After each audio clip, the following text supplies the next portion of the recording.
Welcome to Through the Lens of Astrology. I'm your host, Heather Arielle. Today, my guest is story expert Michelle Auerbach, author of Resilience, the life-saving skill of story. Michelle works with businesses on change management, leadership, and creativity through story. She coaches and teaches individuals through workshops and one-on-one explorations. She writes both for the New York Times and the London Guardian and is the author of two published novels, Alice Modern and The Third Kind of Horse. Michelle graduated cum laude with honors from Columbia University with a BA in writing and literature. Her PhD dissertation centers on story as a trauma-sensitive change technology for individuals, organizations, and communities. She was also a chef in both New York City and San Francisco. Michelle, welcome to the program. Thank you for having me. I'm really so excited for you to be here. I love your new book, Resilience, the Life-Saving Skill of Story, and it's part of a series. Can you just say a little bit about the background and how did you come to write this book, to be part of this series? This is a great story. So I have a publisher who I work with a lot, and he is one of the most forward-thinking people I know. The press is called Changemakers Press, and his name is Tim Ward. And Tim woke up very early on in the pandemic and said, we need to put work out there that's going to actually help people be resilient through this, because it's not going to be short-lived, and we're not going to sit here silently while the people around us are suffering. And so he got 10 authors together writing on topics from one of my favorite books is Melanie Chukas Bradley's book on resilience and interacting with nature. It's such a beautiful book, right through working with anxiety. There's a behavioral economist who talks a lot about the future of what our future looks like based on COVID. And then he asked me to write a book on story and using story as a resilience strategy. And so we each had a little under 6 weeks to write a book, which turned out to be the best thing in the world, because I spent the first 6 weeks of the COVID crisis interviewing storytellers all over the world who have deep, robust resilience practices. And I got to speak to tarot card readers and chefs who are actually public health advocates, and African American super intense power brokers in DC who are also storytellers in a Buddhist and Hindu tradition. Just this wide variety of people. And through experiencing their stories, I felt resilient. And so putting the book together, I got to experience their resilience and then share it with the world. The idea of story can be so overwhelming to some. There's just a magical quality to creativity and writing that some people feel you either got it or you don't. And I just love your approach, that you have a pioneering approach to this subject matter. And I want to read a quote from your book. You say, "We don't need to live an extraordinary life to have good stories. In fact, we just need to tell the ordinary things with the story equation, and we can create magic." So I think that's beautiful. And how can we begin to bring this magic into our lives right now? So the most important thing is to realize that you have a story that is yours. In the same way, I think very similarly and highly related to your astrological chart, your story and the way your body metabolizes story and the way it comes out of you is different from person to person. And so you're never going to tell a story the way somebody else does, right? You're going to tell it the way you do. And if you can connect to that, you'll tell the story well and deeply and with gusto. So that's the first part. Don't try to be anybody else.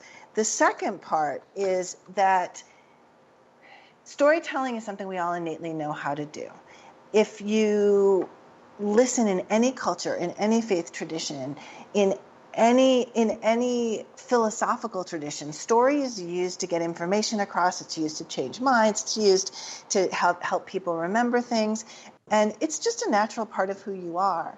There are ways to get better at it, right? The book talks a lot about ways that you can actually become fluent in story as a resilience strategy, but you already know how to do it, and you already have your own way to do it. Oh, I love that. Now, when did you first get interested in story? Did you just always know from an early age that story was Yes. going to be part of your life? Absolutely. I was either going to be a folk singer, Oh, I love it. yeah, or I was going to be a writer, or I was going to be a Supreme Court justice. Oh, And okay. I can't sing at all, though I like to do it. I'm terrible at it. So that ruled that out. And in college, I realized in order to become a Supreme Court justice, I was really actually going to have to go to law school, which I didn't want to do. So I'd always been an avid, incredibly committed reader and writer and storyteller and listener to people, and it was what I loved the most through my entire education. So it was kind of obvious that that's what I was going to do. Well, and folk songs, they're a great form of storytelling. So did you, okay, so I know you may not want to sing something that you wrote, but you must have written some songs then. I've written some songs with professional musicians, and therefore they Oh, sing them and I don't have oh my to. gosh. So Okay, there's that's a beautiful. wonderful blues, sort of blues meets reggae performer out there by the name of Ben Stevens, and we collaborated on a whole bunch of music for some of his albums. So if you find him, you'll find some songs that I wrote, and that's the best way to do it. So I don't ever have to sing. Well, I'm definitely going to find those songs. So now I love story. One of the things I most love about story is I can just enter a world, this very different world, and I lose myself in a story. And I Yeah. like how when I was reading your book, you really talk about that is an essential part of the story equation of how story can be healing. Could you talk about the importance of that to story? Sure. So this is interesting research. I'm a very geeky person, so tell me if I get too far down the rabbit hole. But there's this concept in research around storytelling that's called transportation or transportability. Transportation is what happens. Transportability is how easily it happens to you, where you kind of leave the present moment, you leave your body, and you actually go somewhere else. Mhm. And because of the way our brains function, we're really able to do that. Our brains don't really process whether information is happening right now and is true, or is happening previously and isn't true anymore, which is how come PTSD is actually a problem, because your body interprets those signals as it's happening right now, it's real, and you better react, right? So you can Right. imagine the positive side of that is transportability, where you can be in someone else's experience and someone else's story. So that allows us to learn things we would never learn before, experience other people's experience. It allows us to go through physiological versions of things so that you never have to do it yourself. You can read about somebody's horrifying mistakes in a book, and it's like it happened to you, and you don't actually have to do it. It's as if it's happened to you, but you don't have the danger. Is that what Right. you're saying? Right. Yes. You're not in any way in jeopardy. The character's in jeopardy. You feel like you're in jeopardy. You go through the whole range of emotions, but Right, you are right. not. You are sitting on the couch in your living room, you know? Yes, yes. So, And just a little bit about the science, because I know that you even talk in your book. You interviewed that doctor, and uh, he talked about neuroporn, and I have to yeah, say I'm totally guilty of that so too. guilty. I So, love science, but you know what? We're living in this time where science is a naughty word. I'm like, let's talk about it. I'll be yeah, guilty of neuroporn. We all need to be talking about science and just bringing it back into the light. right. So. Um, with what you just said, that was so powerful. And it brings up the emotional connection. I also love that you stress the connection between story and emotional intelligence, because Yes. so much emphasis is put on memorization and trivia. And I think not enough is put on the importance of developing real emotional IQ. So how can story help us do that? It is one of the prime ways we actually learn to do that. So one of the researchers this is not neuroporn, this is actually research, but one of the researchers who looked a lot into the ways in which story can impact our behavior is this guy by the name of Paul Zak, Z-A-K. He's got some very interesting videos out there. You can watch this cute little story that he created to do his research. But what he found was that if a story has two things in it, if it has a character you identify with, in other words, empathy, and that character goes through difficulty, which raises your cortisol levels, then you are very, number one, focused on the story, and number two, more likely to respond with what he calls pro-social behavior. So empathy raises the oxytocin levels in your system, and oxytocin is the same thing you get when you're nursing your baby, right? And it's a very happy very connected hormone. And what Paulzak's research says is that when you read or listen to a story or watch a movie, you really experience something that allows you to connect deeply with another person, real or, real or not real. You're connecting deeply, and that ability is empathy building. And oxytocin also, I mean, it's the trusting chemical we Yeah. have when we pet and hug our Yeah. pets, right? We get it. And it made me realize how important story is to us right now, because think about, our touch has been really restricted. Our Yes. bubbles are small, our pods are small, and it's like some people have pets, but some people don't. And story is a way, if you can bring that in, you can actually impact your oxytocin levels and build and make up for a little bit of that sensory deprivation that's going on Absolutely. right now. Which is why there have been like Netflix or other kinds of streaming movie phenomenon going on, where suddenly the whole country is watching that tiger guy, whose name I can never remember, and everyone is completely riveted by these stories that bring us into a different world than the one we're in now. I personally have spent the last several months vacillating between reading history about race justice in America and space opera, science fiction novels with feminist themes and hopeful characters, because it transports you out. I am not on the planet when I'm doing that. I mean, on another planet, they have other problems. They are not these problems, right? And so it's really an amazing way to get out of your house and your current circumstance. And especially science fiction. I love science fiction, and I grew up with that. And the way that you talk about science fiction in your book, that by being able to imagine, imagine the future, because part of being able to create a beautiful future, we have to imagine, right? Yes, we That if do. we look at, okay, what's going on right now, we don't want to be in denial of what's going on, but we always want to be able to imagine, okay, if we're going to create it, how can we create it? And you talk about that. So I think that's a great thing to be doing, is thinking about those futuristic worlds. I find it very inspirational. And yeah. Yeah, it is. And in fact, there's a theologian I love. His name is Monica Coleman. She does a lot of work with this thing called process theology, very wonky.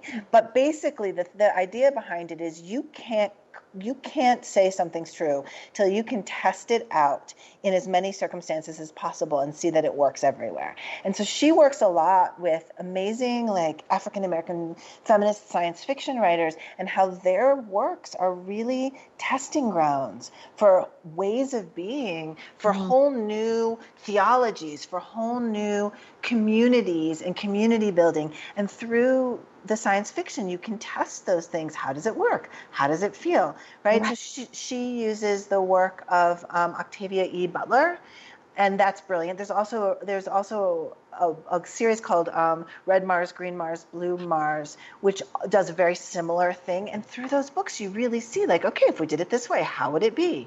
What would the downside be? How would people be impacted? What does it do to public health? What would it do to people in a social sense? How does family structure look? How does gender look? Right? And you get to try things out. Oh, I think that's amazing. And is that tying in with future pull? You talk about Yeah. this. Okay, that's right. That is such an important part. And I just want my listeners to understand that this book, I really think everybody should read this book. It is so elegant and it's short. People should know this is it. You can get through it very quickly, and yet it's full of just so many fun, amazing revelations and fun activities you can do. And it goes by in a breeze. And yet, when I got done with it, I felt completely transformed. So I just thought, wow, this really is an amazing tool for transformation. So I'm really telling everybody about it. Now, just to talk a little bit about the idea of resilience and adversity, because you have several stories in your book about the gift of adversity. I mean, we're all going to face adversity in our lives, right? So it's all about, well, how can we respond to it in the most positive way?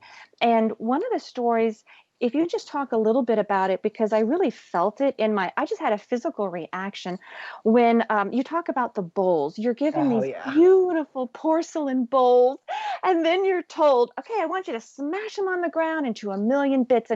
And when you smash them, I mean, I had a physical reaction to that. But then just talk a little bit about that, because it's such a beautiful story. Oh, it's such a wonderful story. So there's an organization called Mind Camp, which happens in Canada. It also happens in Chile. And I got to go to this conference. I was one of the speakers. And in the pre-conference activity, a woman who is a restoration architect in Chile, and they've had a lot of earthquakes and a lot of political upheaval in their history. So they have a lot of buildings that have been destroyed partially or in some way harmed, and she works with restoration architecture to put this stuff back together.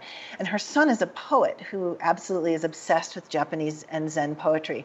And so between the two of them, they realized that there was this Zen tradition, this Japanese tradition of repairing pottery with gold so that you can see the places where the repairs have been done. And it's actually the cover of the book is a heart that was done this way by an artist in London, who, and so Anna, who is the restoration architect, had us break these bowls, and then we went into this beautiful building, and we were given all the tools to put these bowls back together. And every single feeling I had about myself or my own life came up. Oh my gosh. It was wild. And I was with all these other people who are like very high flyers in the consulting creativity world, who do a lot of the work that I do. And I'm looking around the table and everyone is weeping as we put these bowls back together. And she's saying these things like the breaks in the bowl are not the issue. Your feelings about the breaks in the bowl are the issue. The breaks in the bowl are beautiful, right? And we're putting these bowls back together, and I'm having these feelings that I didn't even realize were part of the subtext of my life. It has to be perfect. There can't be any mistakes in it, right? Mine isn't good enough. I was weeping. I was so shaken up by this, as was everybody else. And she's this very small woman, speaks no English at all. So the conversation was mostly in Spanish. Her son was translating, but she came up to me and she put her hand on my shoulder and just sort of stood there and held space for me and said, it's okay that the broken stuff shows. Oh, that's beautiful. And just to add a line from the book, she says, it will be even more beautiful because we valued it enough to save, to work on, and to make new. That is why we use gold to mend it. We want the brokenness to be beautiful. And I just thought, isn't that just the way to be and to think? Because we're all going to transform throughout our lives. We're all going to have these experiences where we can't just go on the way we were, and then to understand that we will still be beautiful. And that those broken parts, because they allow growth and transformation, that really adds and increases our beauty. 100%. And by the way, is unavoidable. And if you try to avoid it, you end up in very bad shape. Right. Well, So yes, that is yeah. actually, and to bring in a little bit of the astrology of resilience and transformation, because I see that in astrology, whenever we have a Pluto transit, or we have Scorpio energy, some kind of Pluto Scorpio energy come in, it really does say transformation is necessary. And if we try to hold off, then it's not going to put it off forever. It's only going to delay and make the transformation even harder. And right now in the chart of the USA, because countries have charts, we're having a Plutonian return. Pluto is actually opposing Mercury where it was during the American Revolution. And you talk about the transformation that was happening in the 1770s here. So the astrology is saying this country is supposed to be transforming. And a little more about the astrology. The sun just went into Virgo, and I'm going to talk more about that later. But it did make me think of, because Virgo is all about being guardians of the environment, and it makes me think of climate change and what a polarizing issue that is. And we just have all of these polarizing political issues right now. And all the science in the world's not changing how people feel. And I love how you address this in the book, that you actually have some great tools to say, okay, how can we make progress? around these absolutely polarizing issues. Can you talk a little bit about how story can help us do that? Sure. Well, you just did it for me right there. Oh, Because when you talked about the where we were in comparison to the American Revolution, the American Revolution is a great metaphor, and it brings up all these feelings and yeah, symbols, and you don't have to say at a time when our country was fighting about who we should be and what our meaning was and whether or not we were going to, what self rule looked like. Like, you don't have to say any of those things. You just yeah. said the American Revolution. I feel all those things, Mm, and we don't have to argue about the facts. Right? right. We might have very different views about the American Revolution. For me, though, right, what I hear when you do that is, oh my gosh, it's a chance for us to actually go back and live out that promise, Yes. right, that we have. And that's the power of story in these cases. So there are two bits of information that are really interesting. I spoke to two of the leaders of an organization called Chazon, which means vision in Hebrew, and it's the largest faith-based environmental organization in the country. And they work on environmental issues from a Jewish point of view. And the leaders just did a beautiful job of explaining to me, like, we need a story in which we can be the heroes in order to do good activism, and climate change is not that story. Okay. Right?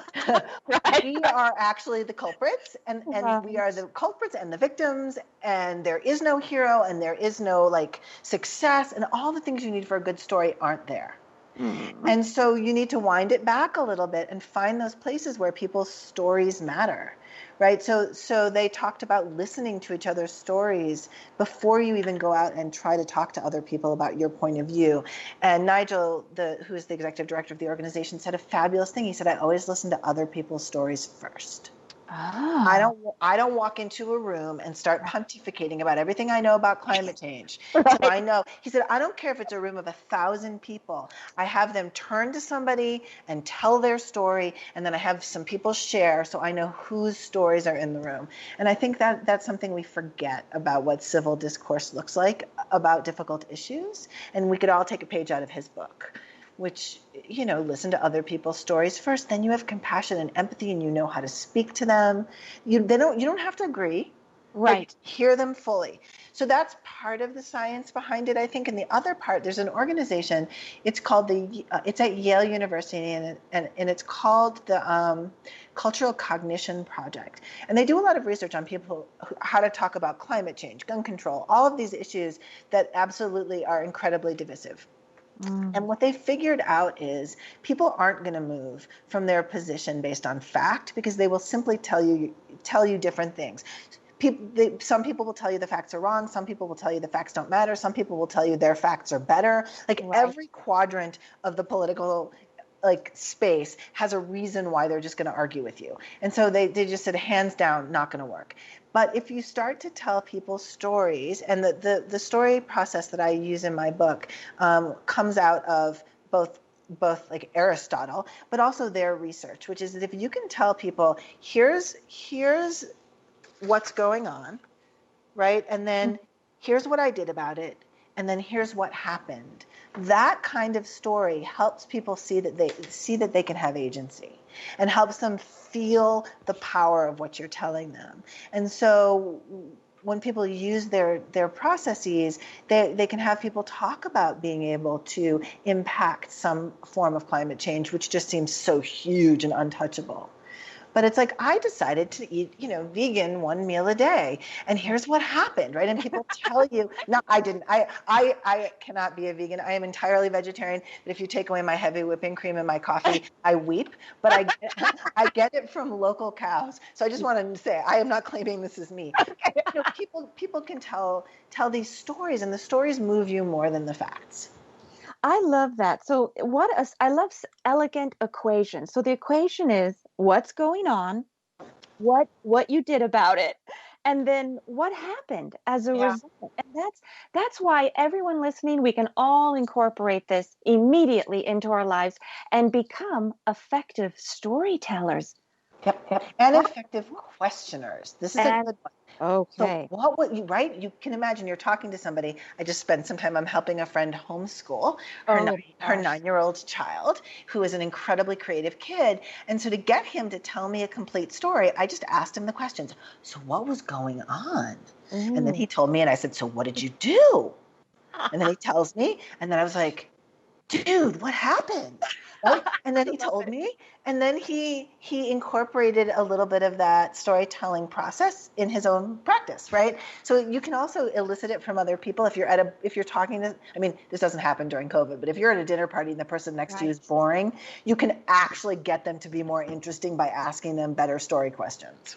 Oh, it's a brilliant, elegant equation that anyone can use. That's what I love, your how-to practical approach. You really break this very magical, creative, almost untouchable, incomprehensible subject for a lot of people. And you say, no, not only can you understand it, you can incorporate it on a daily basis effortlessly, and it will absolutely transform your life. Now, you also talk about, since you brought up listening, good ways of listening. I loved how in the book you talk about the importance of connecting to your body, and that if you can connect to what your body is doing when you're listening to somebody, that will help you listen better. Can you talk about that a little bit? Sure. So I spoke to a lot of expert listeners. I Okay. know a lot of people who actually are expert listeners, therapists, folks who work with group facilitation, and people who do oral history. So I spoke to some really good expert listeners, and I asked them what their practice was about listening, because people are terrible at it. Mm. And I mean, terrible at it. And I can be one of those people sometimes. I can also be a very good listener because I've trained myself. But Right. I am definitely the person that uh-huhs you while you're talking about something boring. Uh-huh. Right. So what the common thing that I heard was that when people speak, it impacts you in your body. And you can always find the things that excite you, interest you, or trouble you, right, in your physical body. And those are the places where you can pursue conversation because it will resonate with you and it's coming from them. So, and I heard a really good piece of advice recently. I'd only thought about this in terms of positive signs. So your heartbeat kind of speeds up or you lean in. These are all signs that you're interested. And when you note those, you can ask people to follow that particular thought some more, and you will get more of what you need, and then you give them better attention, and it becomes this wonderful positive feedback loop.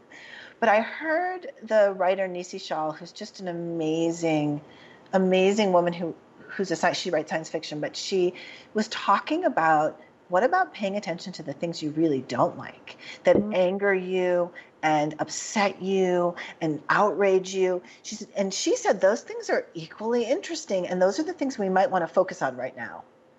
And I realized that you can feel those things in your body too, and that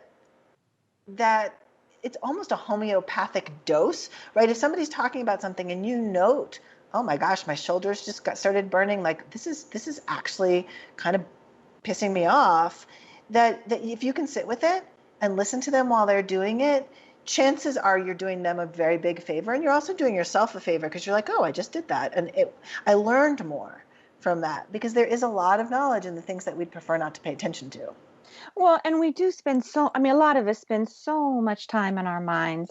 Yeah. And it's just, I always have, and I've got a ton of Gemini, so I've got a ton of air in my chart, so I'm always in my mind. And it's just good to be reminded that we want to always connect the mind and the body, the heart and the mind. And I love your approach. It's holistic, and we want to stay connected.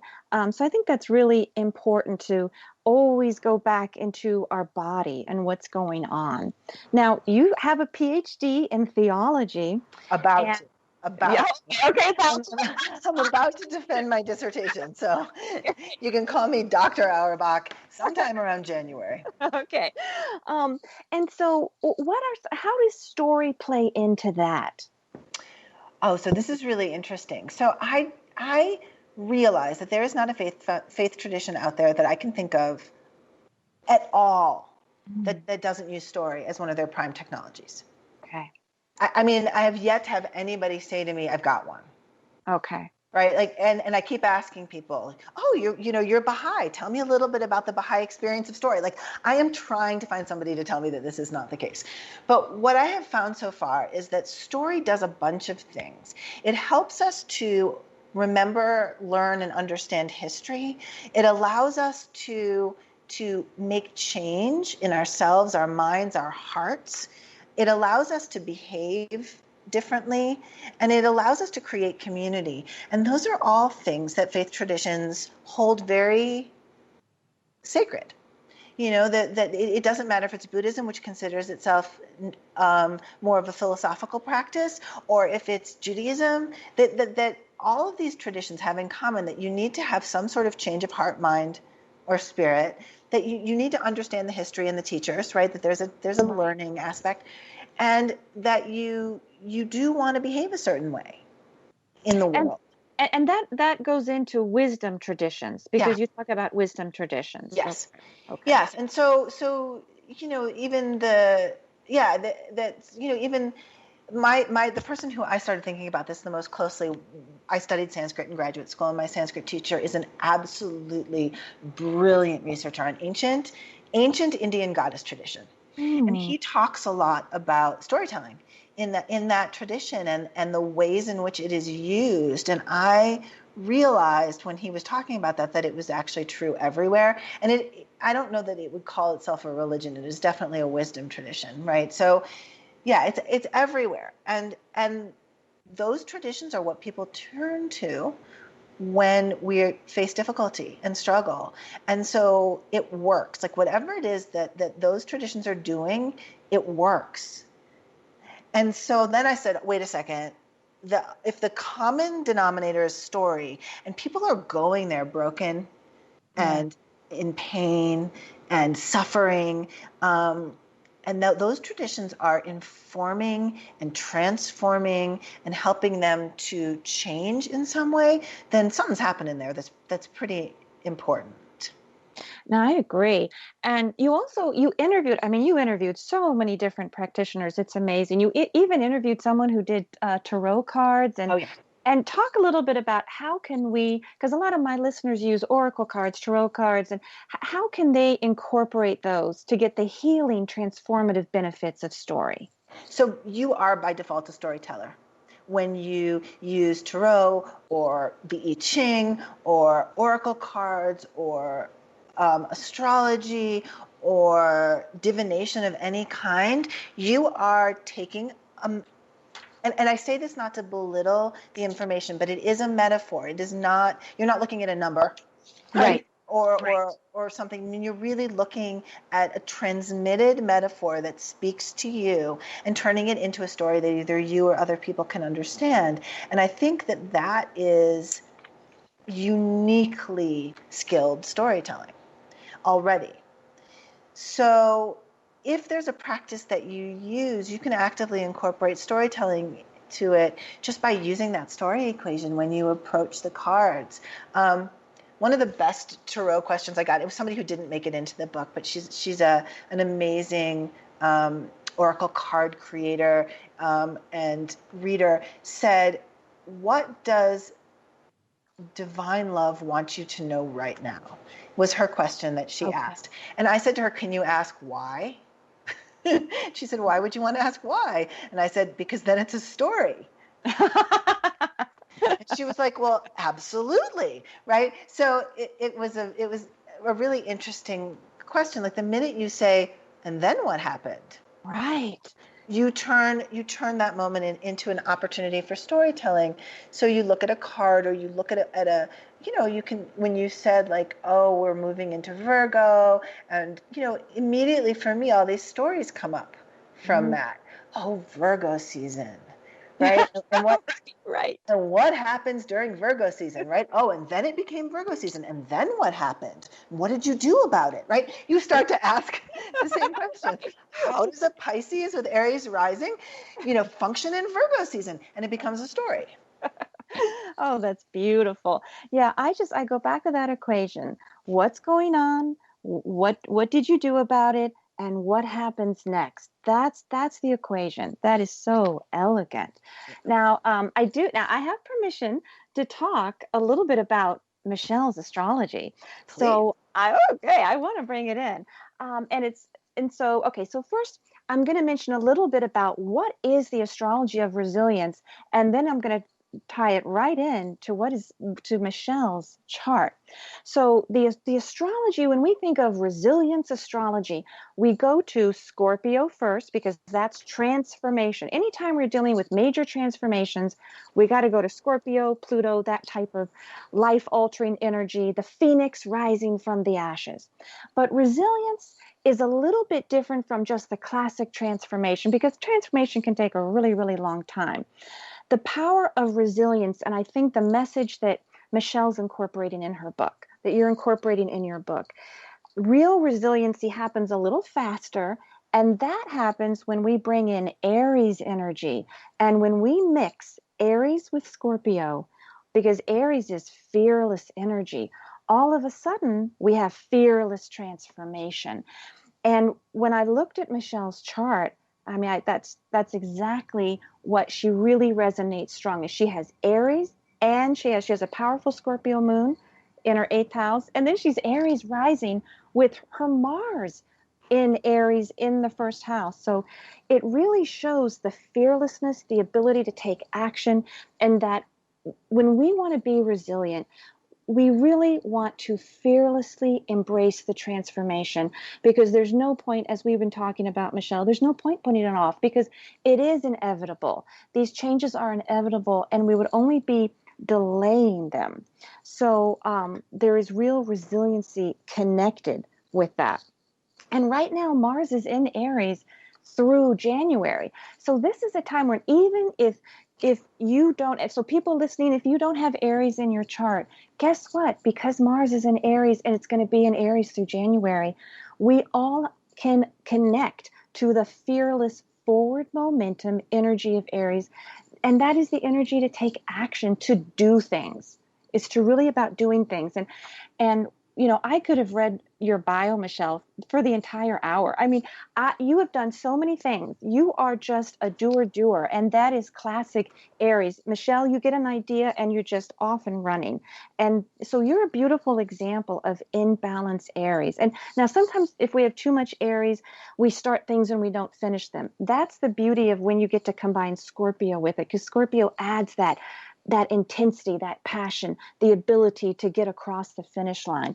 And so I really like that combination of energy, but it does make what we call an inconjunct. So anytime you have planets that are around 150 degrees apart and inconjunct, we have to sort of blend the energies. Sometimes we kind of overcompensate and we identify with the Aries or we identify with the Scorpio. So if you're looking at your chart at home, anyone looking at their chart at home, and you find an inconjunct, know that that's really magical and you just want to blend. You want to use both of those. So the Aries and Scorpio, we combine fearless transformation. Now, Michelle's sun is in Pisces. And Pisces is the 12th sign of the zodiac. She has, as I said, a PhD in theology. And Pisces rules spirituality, religion. It rules consciousness, visionary energy. It's sensitive, compassionate, empathetic, and it is very creative, poetic, and it's musical. So I love that you talked about the songs that you write, because that's resonating. That so much of what you do falls under that beautiful visionary energy of Pisces. And there's also something. There's something a little rare about your chart, Michelle, that I wanted to bring up in case, so people at home, because this is part of what I do is I'm teaching astrology, and so people follow at home with their charts. And when we have planets in signs that they like to be in, or living in houses that they like to be in, it means we can more easily express that energy. And you just have that in spades. You have got Mars in Aries in your first house, your Aries rising. That means you have a natural chart. And your sun is in Pisces in the 12th house, and Pisces rules the 12th house. So anytime that you see that in your chart, you want to really connect to that energy, because that's a beautiful gift. That means if you can just become a little aware of what that energy represents, you're off and running. You can easily express it and incorporate it into your life. And Aries is also pioneering energy. And I mean, I've said this already, but it is really true. Michelle, you are an absolute pioneer in your field. I mean, I'm a writer, I'm a playwright. I've been writing for a long time, and I love the way that you make me think about story. That you make me think about story in new ways. And that's a gift that you have, to find new ways of expressing old ideas, and new ways of doing new things, and then new ways of doing something like story, something that we think we know, and you can just wake it up, something very familiar, and wake it up and make us see it in a new way. And then also your ability to break it down into these steps that we can all incorporate. So I just wanted to bring in some of the astrology of what's going on. And I love that the astrology of resilience, because I talk about the astrology of transformation and resilience, and then to see the writer of a book with that title have that exact astrology, it just shows that you're a great example of someone who's in balance with her astrological energy. And I talk so much about, are we in or out of balance? I love to give examples to my listeners and to share what that's like and what can really happen when you are in balance. So I did want to ask you, when did you first get interested in astrology as well, or just at least open to it? Oh my gosh, this is a fabulous story.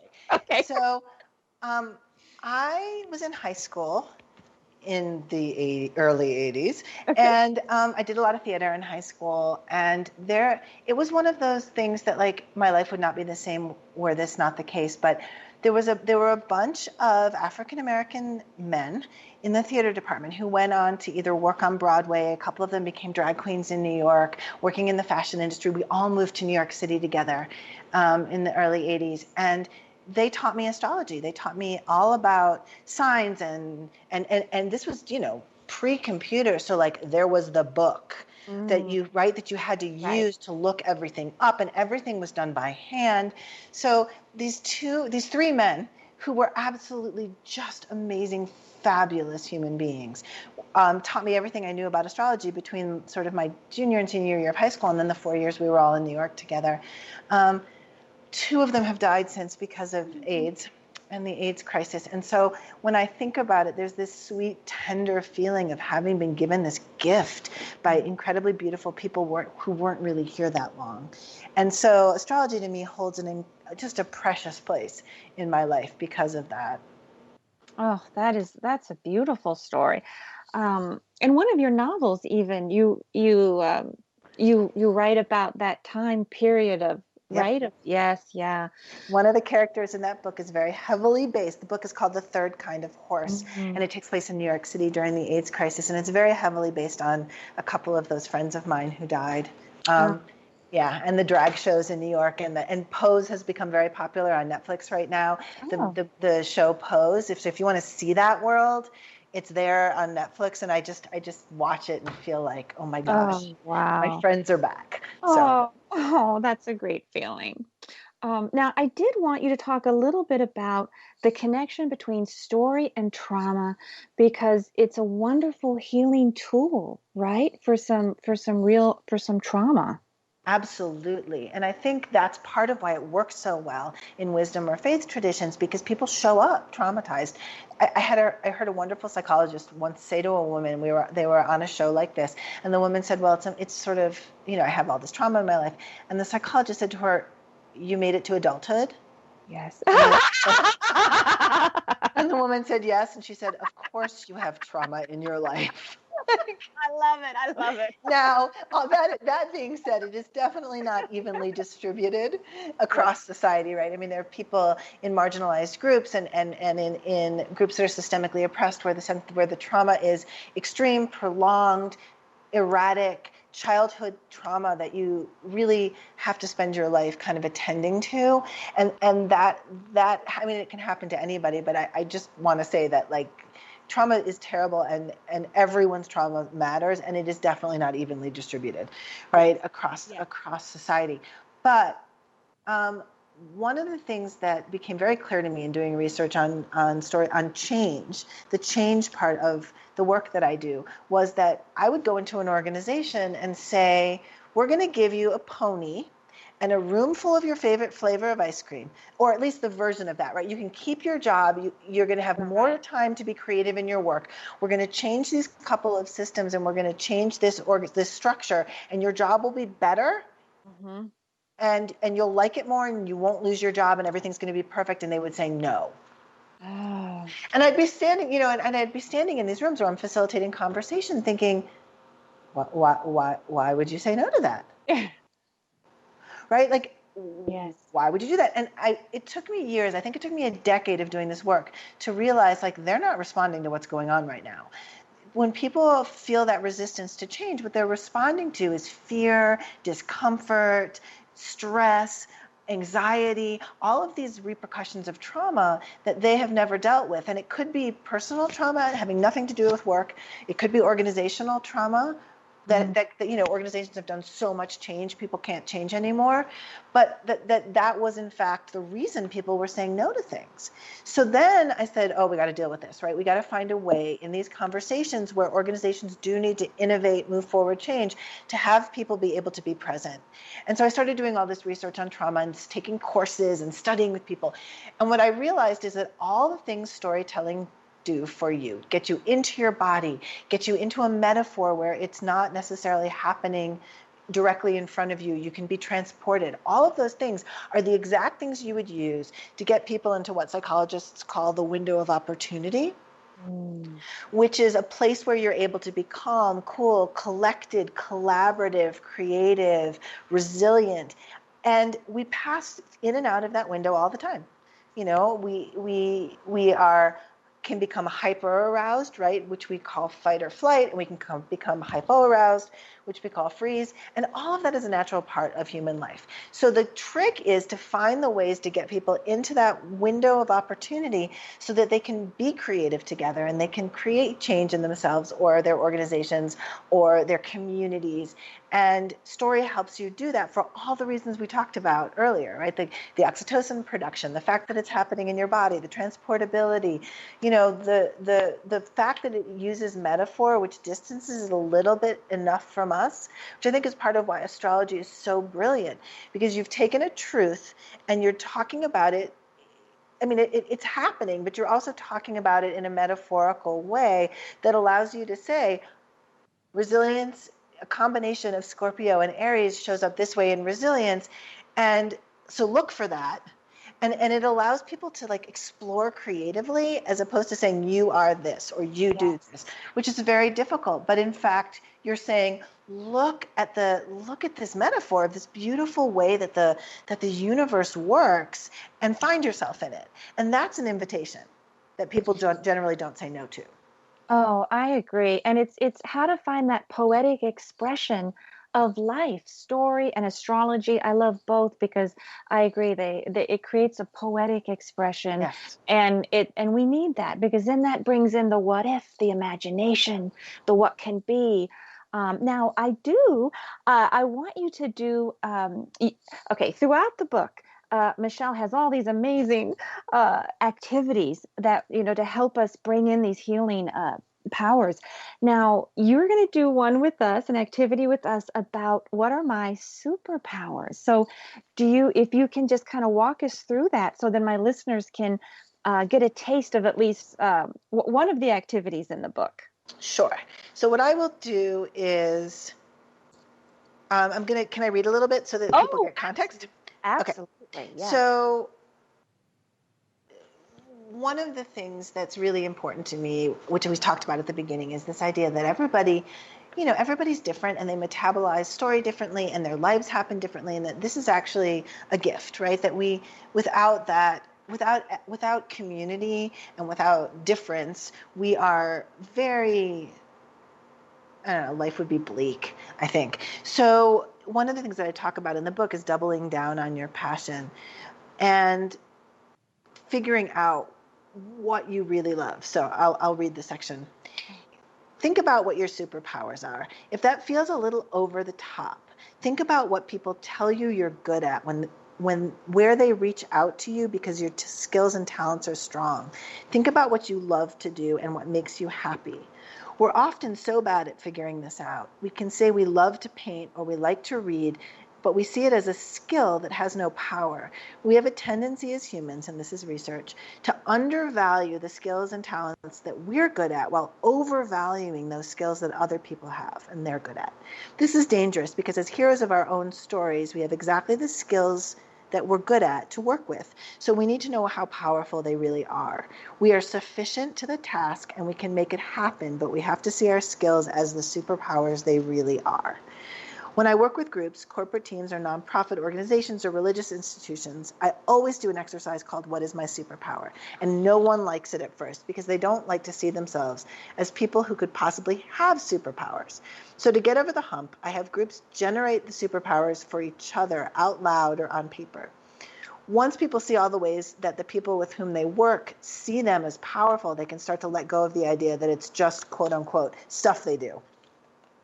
And it has no value because they're the ones doing it. And then they can add it to the list once they're in the flow of ideas. So the exercise helps you to get into that flow. So you can do this virtually or in person. If you do it with another person, pick someone you trust who sees you a lot and knows what you're capable of and about whom you feel the same way. Ask them to generate a list of the things they would come to you for, or the things you do well, or the things you're known for, or the things that they admire about you, or the things that you do for other people all the time. And if you're working by yourself, you can do the same thing. When people call me, Michelle, they often call for recipe help. Oh, One of my superpowers is making yes. people feel taken care of, fed, right? Given a sense of that hominess. And so people call me for recipes. So as crazy as that sounds, it sounds boring and plain. It is one of my superpowers that I can transmit even over the phone, a sense of comfort and hominess through recipe. Right? And that is not something people would think of as a superpower. But if my kids are sad and, two of them live in foreign countries, if they're sad and they want to make something mom made at home and they call me, they feel better. Right? So that's the sort of stuff we're talking about. And then you can do the same for the person that you're talking to. And then you can share your list. So if you're doing it by yourself in your house right now, while you're listening to this, you just start jotting down what people call you for. My neighbors always want to use my spice rack. They call me to ask for recipes. People are constantly calling me when they're upset to talk something through. I have a friend who I call all the time. I call her my ethics machine. I say, Catlin, we need to ethics this out. And she's like, all right, tell me, right? So one of her superpowers is like the logical ethics thought that makes things make sense. And you just make this whole list for yourself of what those things are. The things you dismiss about yourself are actually important superpowers. This may sound a little science fiction-y, but you really do have powers to change the world, and they're the ones that you were already given, that you use every day, and that you yourself take for granted. I just think that's so beautifully put. And we all have powers. We have these beautiful powers. And I love this activity. I wanted you to share it with my listeners because it's so important. It's so important that we value ourselves and we value others.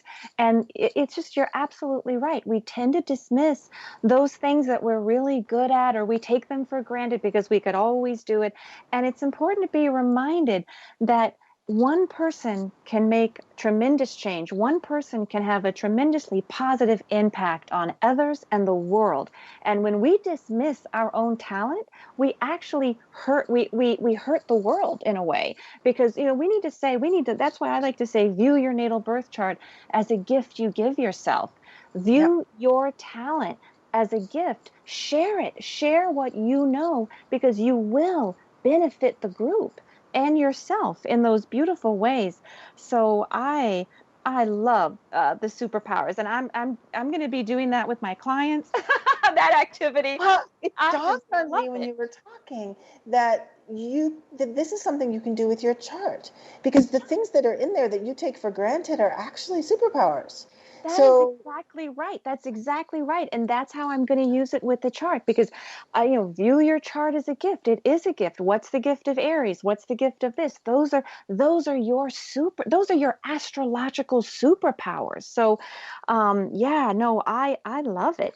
Now we just have a few minutes left and I do need to talk. Okay, I do need to talk just a couple minutes of current astrology.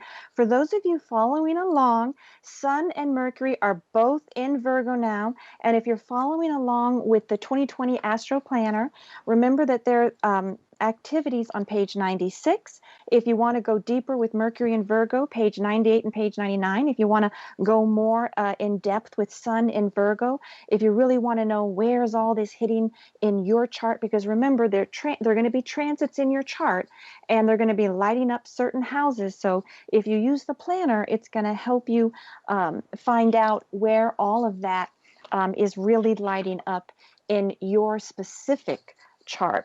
And you also want to, I'm putting a code.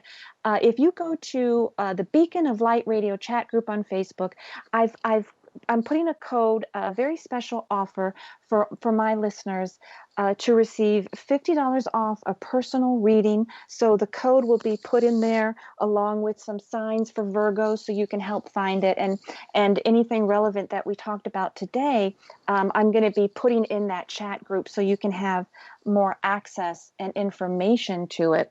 Now, I do want to, Michelle, how can people just tell a little bit how we can get your book, get in touch, find out more about you, just give some of your information so people know how to get this book. So I have a website. It's michelleauerbach.com. So hopefully my name will be there as the interview list because it's hard to spell. But I have a website, michelleauerbach.com. And if you go to the website, you can sign up for my newsletter, which comes out every Thursday sometime in the middle of the day. And it involves, now none of this will surprise you having listened to this hour, it involves a conversation that I've had with somebody wonderful. This will definitely be the conversation this week. And then it has a recipe in there for something that I've made in the last week and I loved. And then it has some stories to follow of things I'm following or just interesting things. So there's absolutely nothing in there that will not delight people. So that's my offering for folks. You can find me there. My books are on anywhere you buy books, Barnes & Noble, Amazon, your local bookstore. If you want to support my local bookstore, it's called the Boulder Bookstore in Boulder, Colorado. You can order the books there. But yeah, so both of my novels, The Third Kind of Horse and Alice Modern, are out there. And the book, The Resilience, the Life-Saving Skill of Story, is available as an iBook, and it's very inexpensive. I think it's $5 as an iBook, and it is only 74 pages. You could definitely read it. It's what I refer to as bathroom reading. Like you could definitely read it in just a couple of trips to the Okay. Well, thank you so much, Michelle. I think I'm encouraging everybody to get your book. It's a beautiful transformational tool, and it's something that we can just easily incorporate into our lives in really practical, no nonsense ways. Now, I do want to end with a quote from your book. You talk a little bit about watching scary stories with your babysitter. It's something I used to do, and that you would have to sleep with the light turned on. And you just say something really beautiful about story. Story is that light we turn on for ourselves. It's how we bring our deepest fears into our waking lives and meet up with them courageously. In this moment, when all of our fears for survival are heightened, when we are anxious because we just don't know what's next, and when we are probably not sleeping that well, we need the light turned on so that we can see our way to the love, peace, security, trust, and care that we want for ourselves and each other. Thank you so much, Michelle. It's been a pleasure. Come back anytime. And until next week, enjoy and embrace transformation.